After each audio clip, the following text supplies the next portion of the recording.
Bienvenido creativo, vamos a abordar ya el segundo tema de español para preparar un examen de admisión a nivel superior o de certificación para el bachillerato. Este segundo tema son las formas del discurso.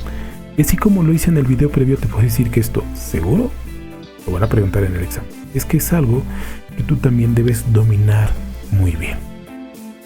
Las principales formas del discurso van a ser la narración, la descripción, el diálogo, la exposición y la argumentación. La narración no es otra cosa que contar una historia.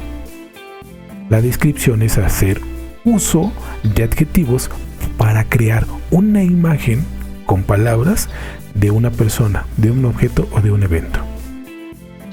El diálogo pues no es otra cosa que el mantener un mensaje, ¿okay?, entre un emisor y un receptor. La exposición es hablar, ¿no?, respecto a un objeto, respecto a un tema, una persona. Y la argumentación, y muy importante, ahorita vamos a hablar de la diferencia entre argumentación y opinión.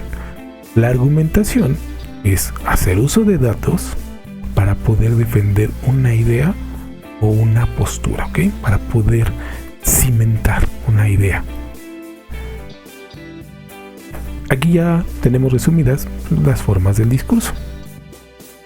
Como comentábamos, la narración no es otra cosa que contar una historia. Y ahorita vamos a ver porque la narración tiene elementos, tiene ciertas características. La narración va a tener una trama, va a tener personajes, escenario, etc. Ahorita vamos con esa parte. Pero siempre que contamos una historia, estamos haciendo uso de la forma del discurso de la narración. Como ya lo comentaba, en la descripción lo que buscamos es crear una imagen empleando palabras para que nuestro receptor pueda crear esta imagen respecto a un objeto, un lugar, una persona, etc., ¿no? El diálogo es el tener un mensaje de ida y de regreso. Yo hace un momento decía, entre un emisor y un receptor. Bueno, puede ser entre varios, ¿no? Varios emisores y varios receptores. Muy importante. El diálogo es de ida y de venida, porque di dos, ¿no? O sea, por lo menos dos. Diálogo. Porque si nada más es en un sentido, entonces deja de ser un diálogo y se convierte en monólogo. Y curiosamente, en la realidad, muchas cosas que pensamos que son un diálogo son un monólogo, ya sea entre parejas, entre amigos o incluso con el gobierno, ¿no? El gobierno cree que tiene un diálogo, en realidad es un monólogo. Bueno, eso es otra cosa. La exposición, nosotros, mira, ¿cuál es la diferencia entre descripción y exposición? En la descripción solo queremos crear una imagen y punto, y eso es todo lo que se busca, tener una imagen. Con la exposición no basta con crear una imagen. En la exposición nosotros lo que queremos es que nuestro interlocutor, el receptor, adquiera conocimiento, que tenga entendimiento, que comprenda, ¿ok? Entonces, la exposición podríamos decir que tiene un mayor alcance, ¿no? Es más rica. Y la argumentación, como lo comentábamos, se parece al diálogo. ¿Cuál es la diferencia? Que en el diálogo no se busca defender una idea ni una postura. Y no es necesario hacer uso de datos, hechos y eventos probados, comprobados. En la argumentación, ¿sí?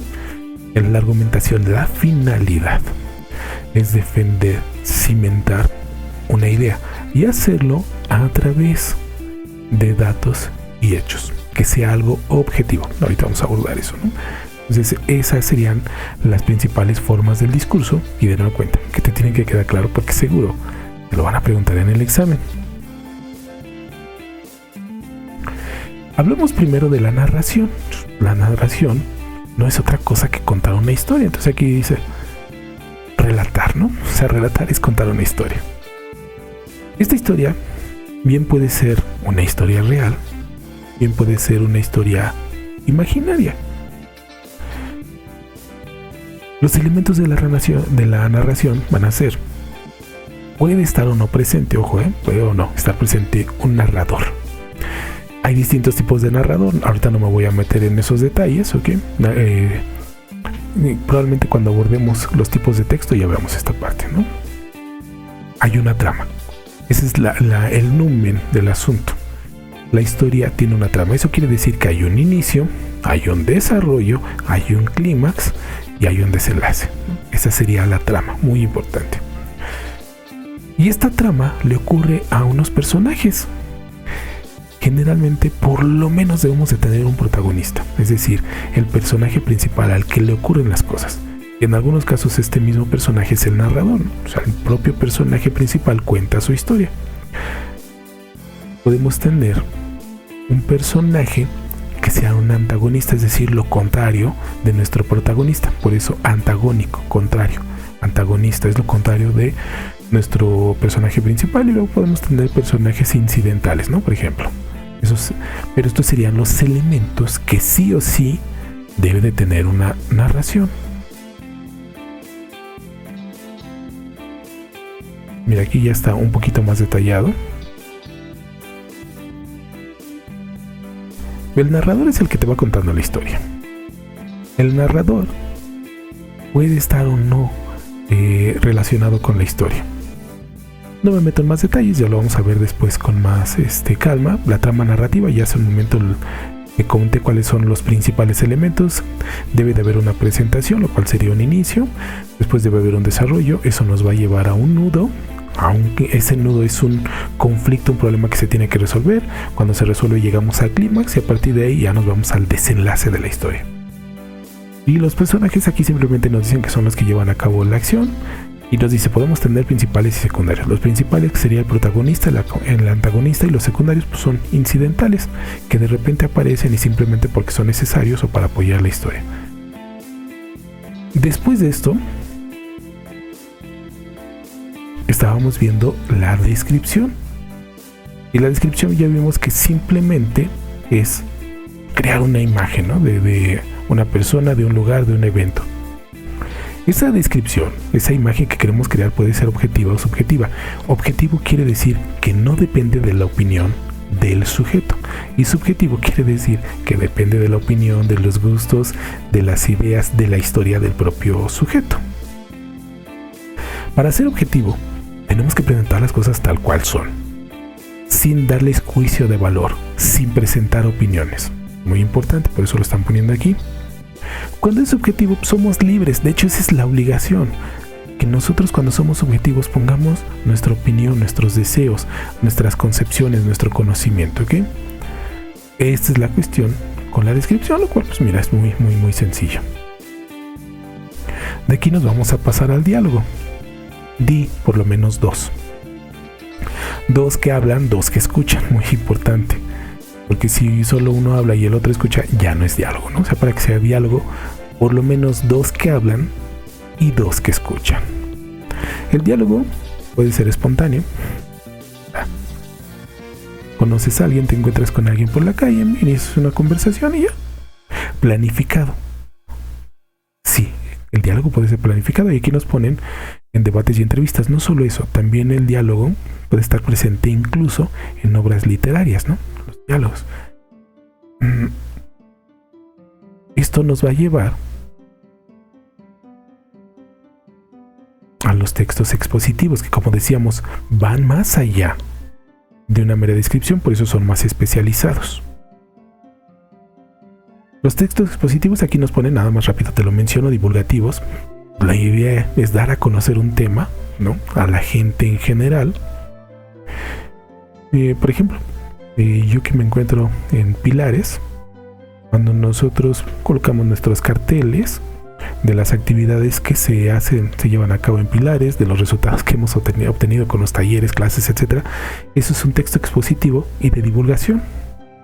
Los textos especializados pues ya van dirigidos a cierto tipo de personas. Por ejemplo, en mi caso, ¿no? Que podría decir que yo soy matemático.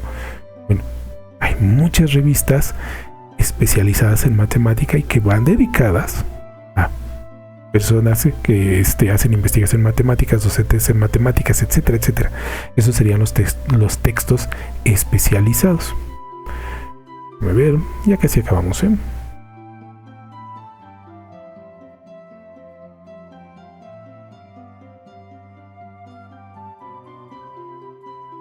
Justamente la exposición sí tiene también algunas normas, ¿no? Hay que evitar, por ejemplo, las muletillas. A todos los que, por ejemplo, en mi caso, hacemos vídeos, de repente, ese es un problema. Evitar el ajá, ok, va. Hay que procurar ser lo más claro. Esa es la razón por la que justo antes de realizar estos videos, por lo menos en mi caso, hay dos cosas que ocurren. Una, hace un guión, hay un esqueleto para poder presentar el video. Y dos, por lo menos hay un ensayo previo, Es decir, antes de grabar este video, ya por mi cabecita, ya frente a la pantalla, ya con estas imágenes, yo ya imaginé, supuse, practiqué lo que quiero decir en el video, con la intención de que lo que yo te voy compartiendo, diciendo en este video, sea claro. Si te has dado cuenta, no lanzo ideas aquí y allá. Procuramos que esta información esté ordenada y en medida de lo posible que sea lo más precisa. ¿Okay?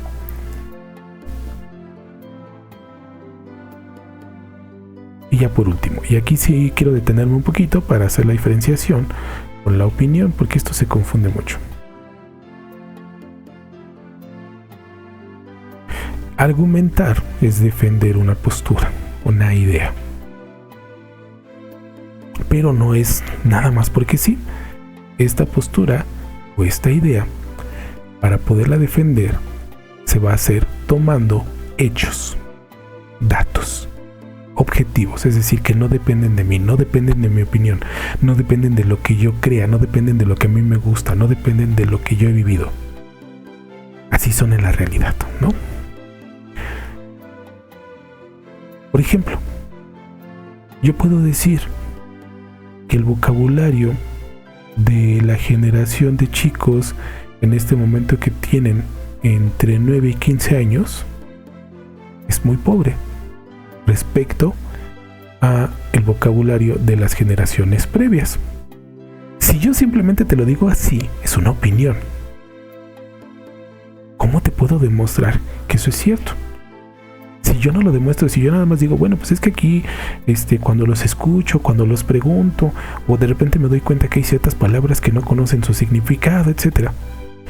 Pero sigue siendo mi opinión. En cambio, por ejemplo, hay una investigación que hizo la directora del Instituto de Investigaciones Filológicas de la UNAM. Y entonces ahí, fíjate que ya te estoy dando datos. Ya no es lo que yo creo, lo que yo supongo, lo que yo imagino. Ya eso, esté yo o no esté, eso es un dato. Eso lo vas a encontrar, eso es un hecho. ¿Qué se encuentra esta investigación? ¿Okay? Y eso ya se lo hicieron a varios chicos. Que efectivamente resulta ser que hay dos tipos de vocabularios, el que se llama voz pasiva y voz activa.